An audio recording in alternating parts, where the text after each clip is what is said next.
Narendranath met Sri Ramakrishna at the age of 19, being inspired by his English lecturer. Once, Narendra's English lecturer was teaching a poem by William Wordsworth, a great poet and philosopher. The lecturer said, "When the mind and intellect of a person are completely purified, he attains a great state called samadhi, which is described as the kingdom of heaven by the Christians, the nirvana by the Buddhists, and moksha or liberation by the Hindus." Do not consider this to be poetry or imagination of Wordsworth.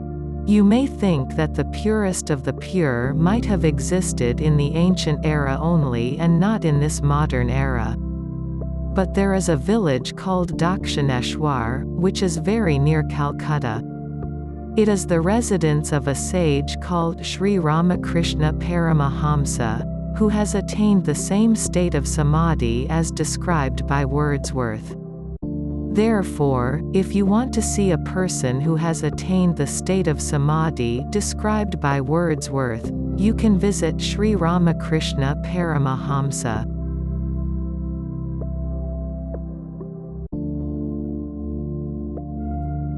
Before listening to Wordsworth's poem, Narendra was greatly influenced by Brahma Samaj. He felt the Brahma Samaj's philosophy to be dry and so craved experience. Therefore, he used to visit various Mahatmas and question them, "Have you seen God? Can you show him to me?" Those Mahatmas used to get startled by this question. When Narendra posed the same question to Devendranath Tagore, the father of Rabindranath Tagore, he replied, "I cannot show you God, but when I look into your eyes, you seem to be a great yogi for me." Since Narendra was an agnostic, he considered Devendranath Tagore a lunatic.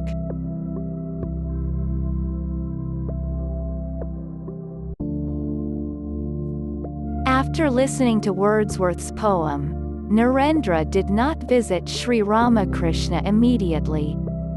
When invited, Sri Ramakrishna visited the houses of devotees. One day, Sri Ramakrishna visited a devotee's house in the same street where Narendra resided.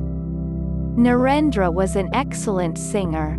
As Sri Ramakrishna was fond of songs, the devotee invited Narendra to sing.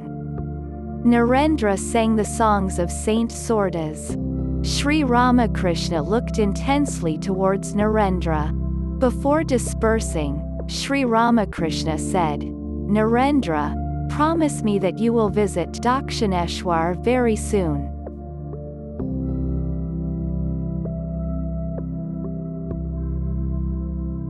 Shortly after this incident, Narendra came to Dakshineshwar along with his friends. As there was no privacy in the room, Sri Ramakrishna caught Narendra's hands and brought him into the inner apartments. Sri Ramakrishna said, "Narain, till now, only the worldly people have been visiting me to fulfill their earthly desires.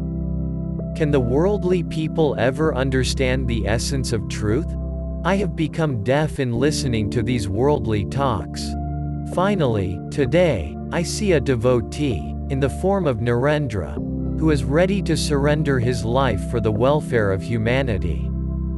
There is a difference between material wealth and spiritual wealth. Mangoes made of wood resemble material wealth, whereas the true mangoes represent spiritual wealth.